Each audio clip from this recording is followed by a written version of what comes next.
The ego and the analytical mind is an enemy to the law of attraction or any kind of, intentional manifestation or intentional trying to manifest or intentional creation.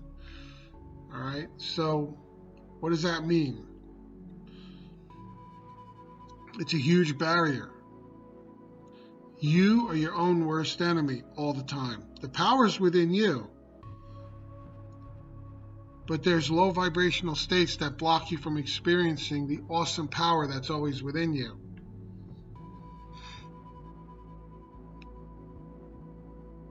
People say it's not working. Could it be your fault that it's not working? Sounds kind of harsh, doesn't it? Sometimes the truth hurts. Sometimes you have to realize you might actually be the problem. In your human experience, if this material, resonates with you at all, you have to realize that you're creating everything. They talk about the multiverse theory and the idea that there could be infinite multiple universes on the same plane. In a lot of ways, that sounds a lot like we're all creating our own realities and supporting each other. Maybe the way you experience life day to day is completely different with how somebody else experiences it. Now, I know that if someone's in the room with you or at some, experiencing the same thing with you, it seems that you experience the same thing, but in your mind's eye and everywhere else, maybe a completely different experience. Then again, you're mutually creating each other in your own parallel universes. Could be that as well. There's a lot to this. Okay, there's a lot to this. So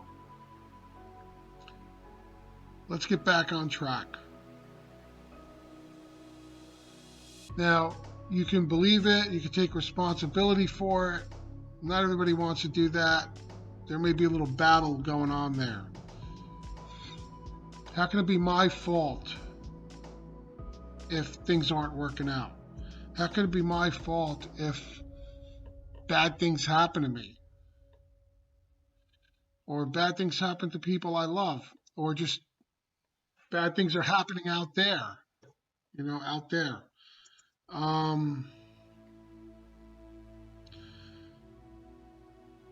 The weird thing about this is that we're all supporting each other in our life journey. So you created somebody else to help support you to get through something or to experience something.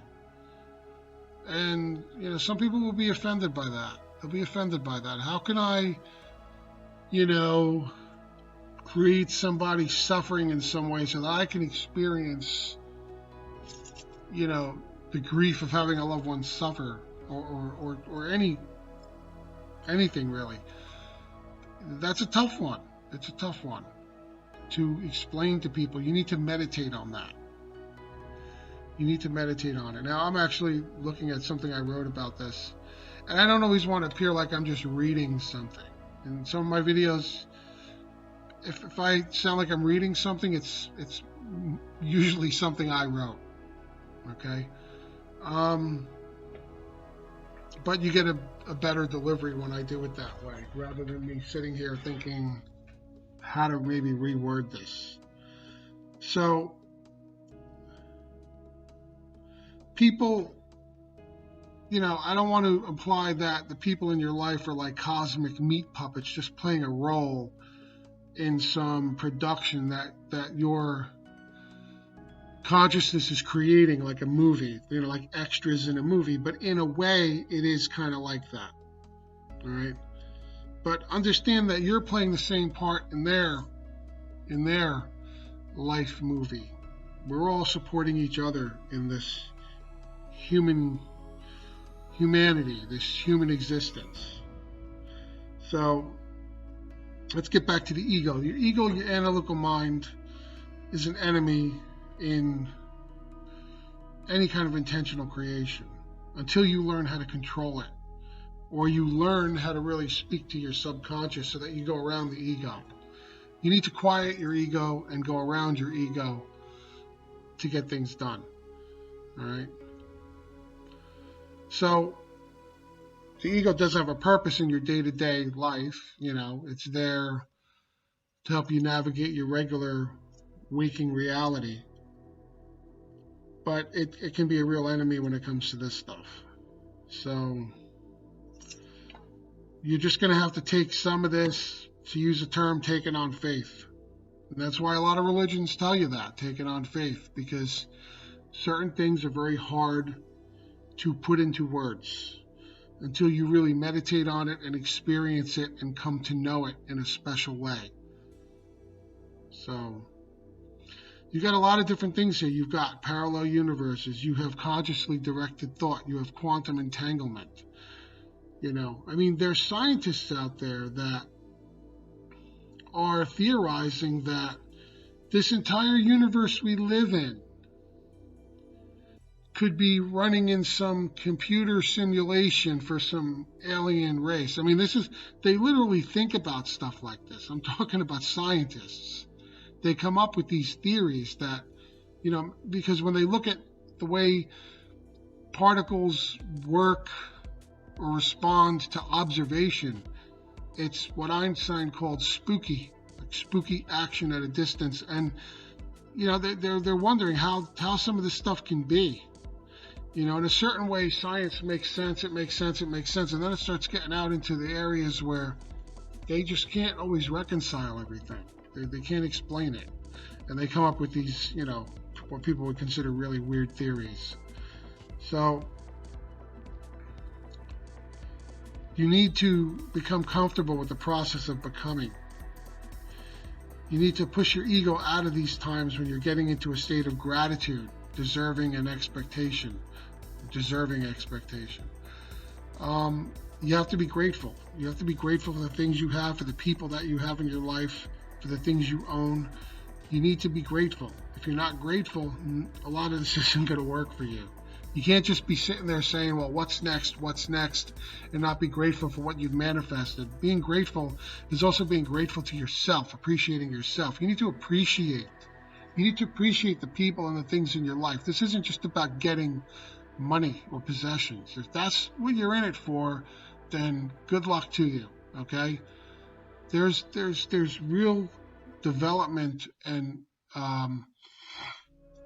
enlightenment involved with this stuff. It's not just about getting mansions and cars and, Lambos and things like that. So anything's possible with this stuff, all right? And you just have to understand that, to repeat it again, you have to quiet the analytical mind, the mind that constantly questions certain things and says, oh, that's not possible, that'll never happen for me. Because if you really believe that things won't happen for you, or things that you need are statistically impossible or whatever, then they won't happen. They won't happen, right? You need to believe in the possibility of anything, and you need to really, expand your consciousness, meditate, get into these quiet states, especially before and after going to sleep.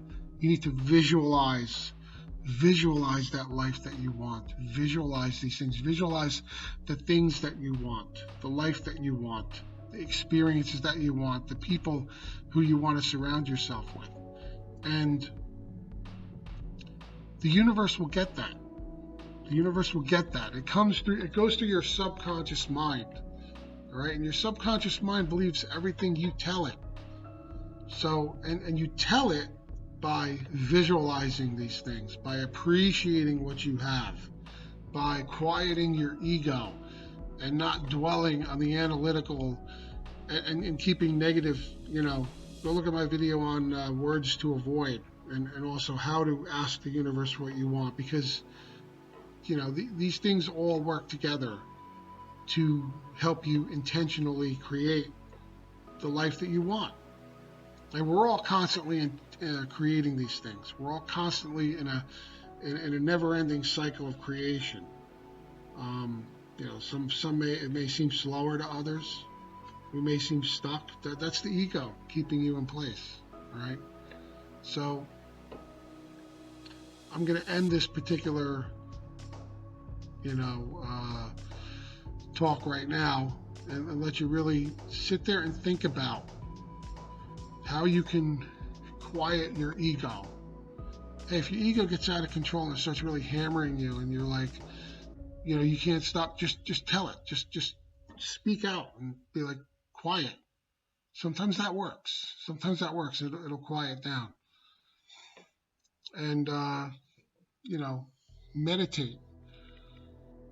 Get into that quiet mental state and start visualizing. And there's a lot of other videos on YouTube where they can help you visualize things that you desire, whether it's just cosmic nice things, or you can just look at flowers, or they have aquarium videos that are very relaxing. And there's a lot of things about lifestyles like money and cars and things like that, if you're into that, to help you focus on what you're after in life, right?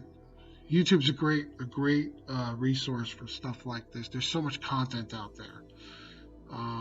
So anyway, I'm glad to have my little piece of the YouTube pie here to put out some content and to maybe help people, get their thoughts in order and understand what they're after. Just imagine where you want to go as a train on a track, and understand that the ego can derail that train. So you need to control that ego and that analytical mind. Don't let it get the best of you.